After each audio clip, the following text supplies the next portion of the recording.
Okay, let's get into it. So today I thought I would vlog about my first trimester since I documented none of it. Today I am 13 weeks and 1 day. I'm officially out of the first trimester, and boy, that first trimester hit me like a ton of bricks.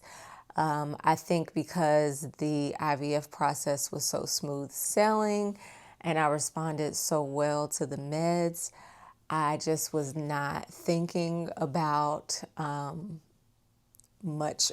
wasn't thinking much about the symptoms that would come with the first trimester. And I learned about the first trimester trenches that I found myself in. So I didn't document any of the first trimester. I went from documenting everything to like this camera. I had to dust it off today.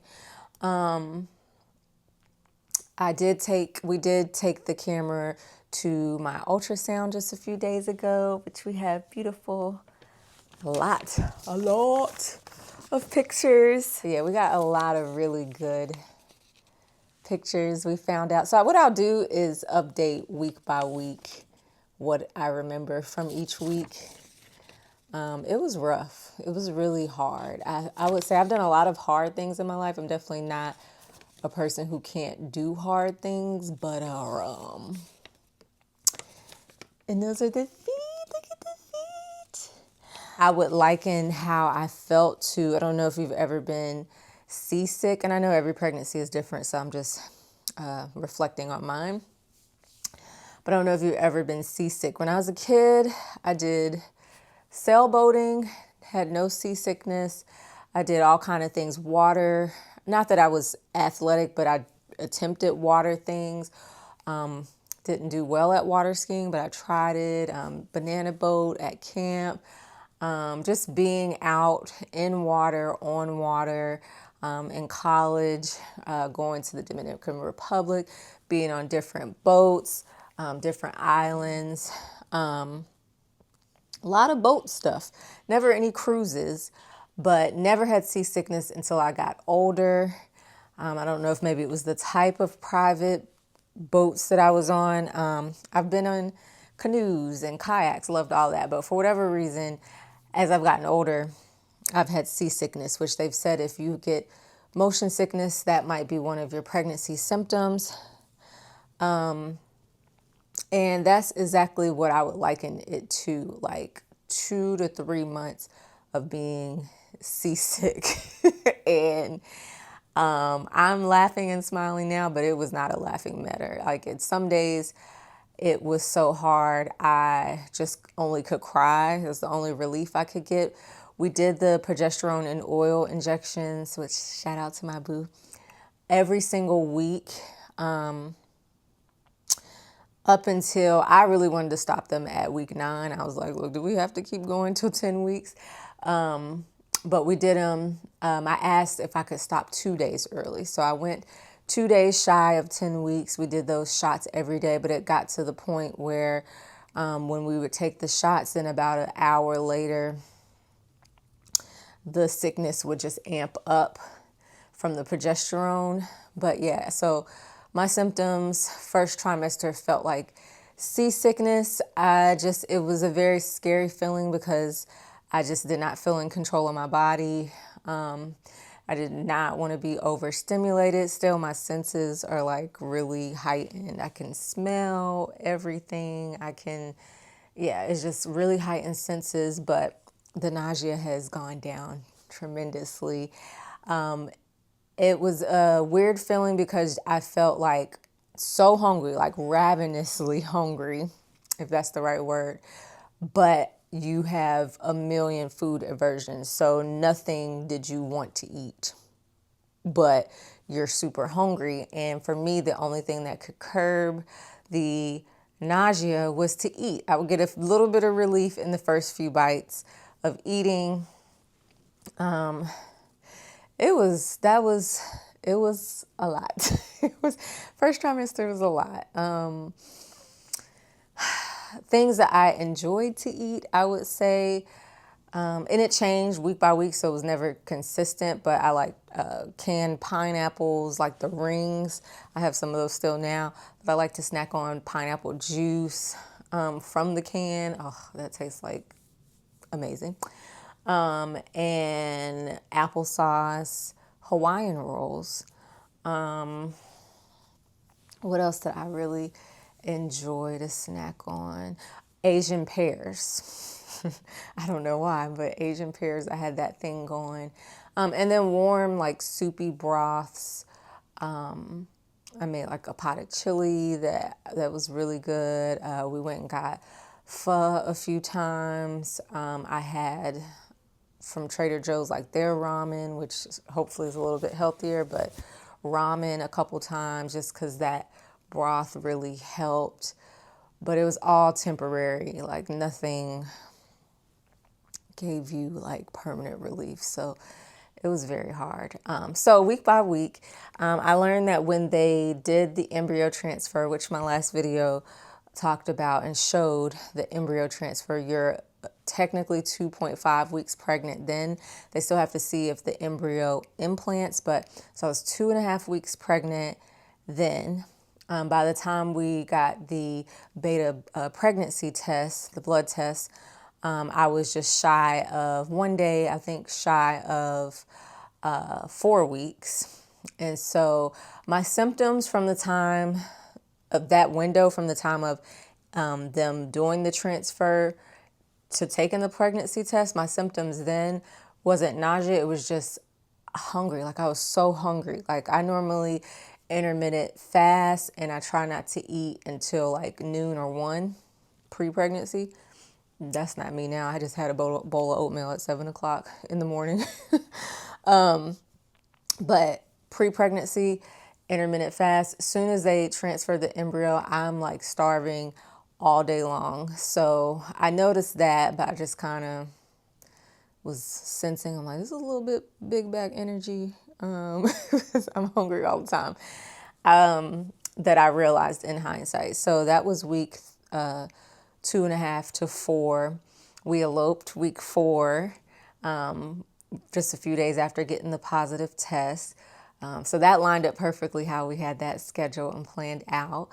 And then week 5, it was still the hunger, but it started to get a little shaky. Like if I'm hungry and I don't eat, I start to feel off.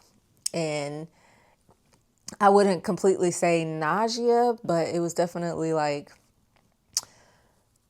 you don't feel good, and you feel irritated.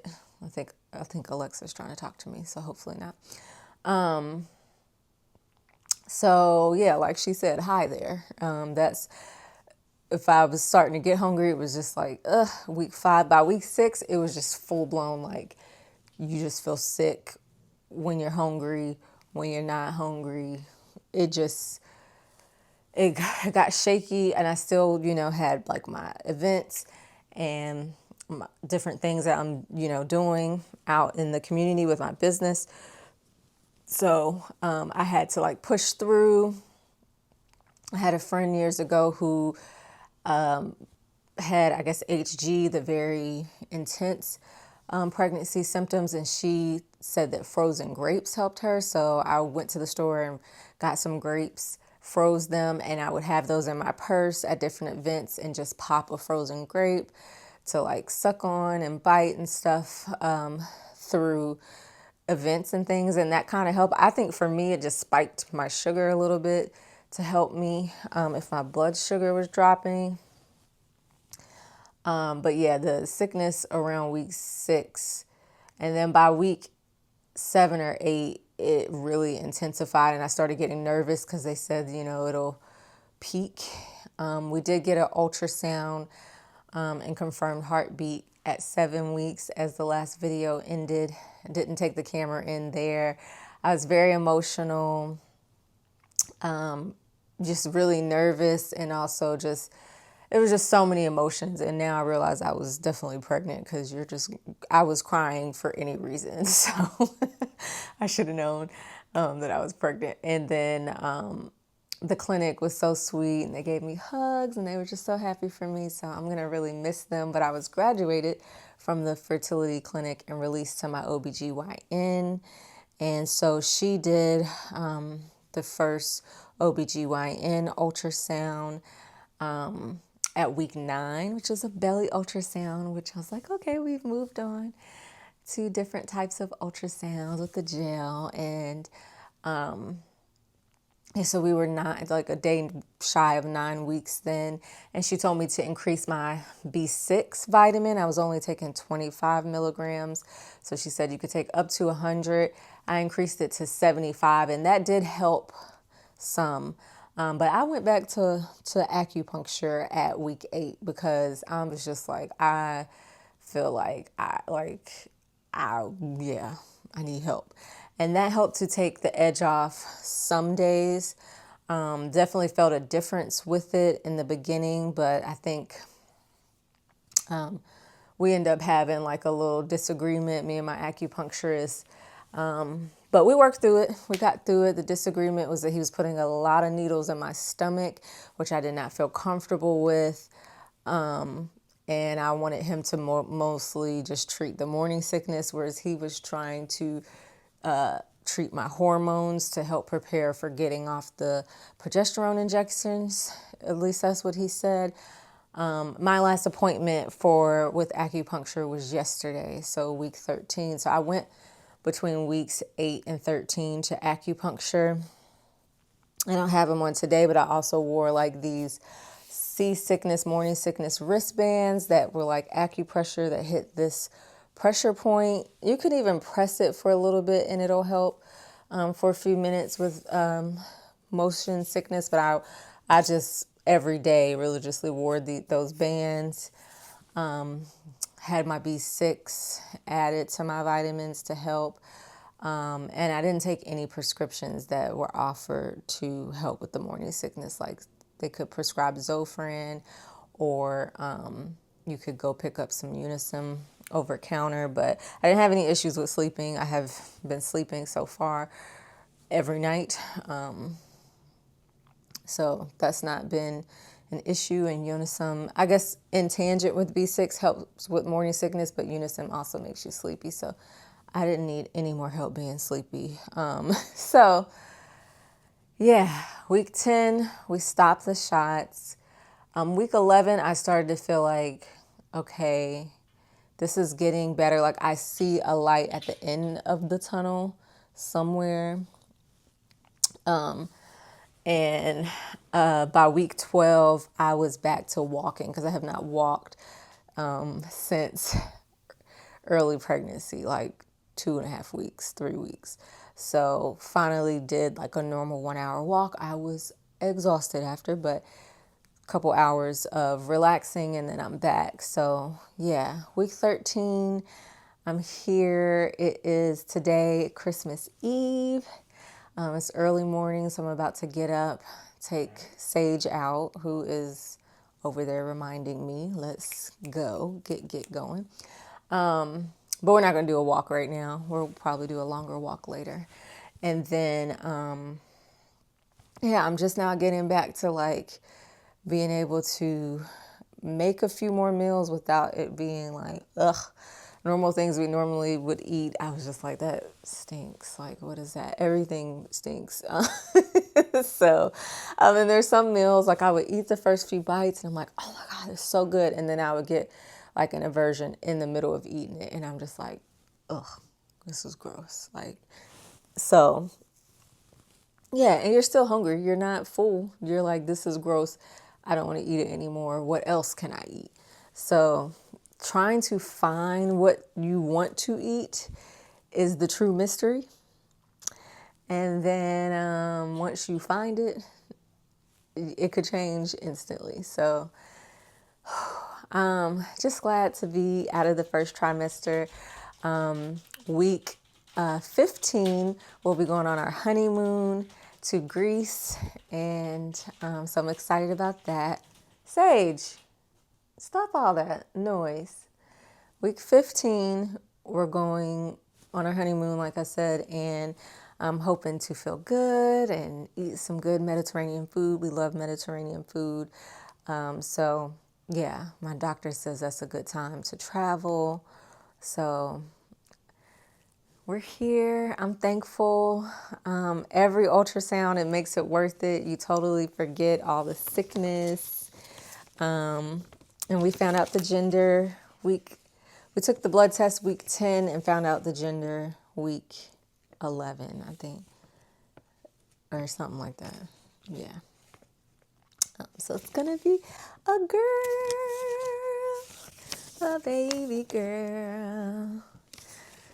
So yeah, I also work-wise, I start working on my thesis next semester for my master's degree.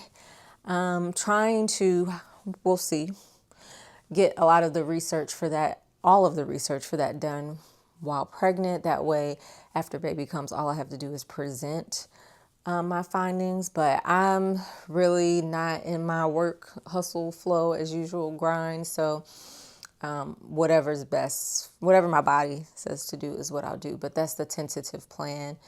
And I'm signed up for another semester of school starting next month when we get back from Greece. I think we actually get back from Greece the first day of classes, so that'll be interesting.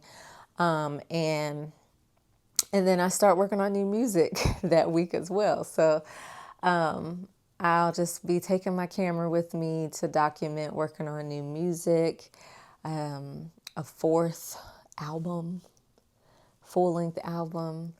We'll see. If I get tired and it turns into an EP, then it'll be an EP.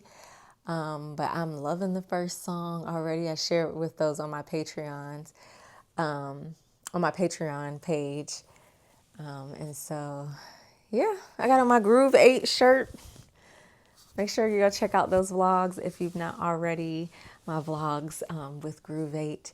But yeah, pretty much have let my band music director know, removed shows that are really close and around the due date, and have fill-in replacements in mind for any shows during the third trimester that I just might not want to do.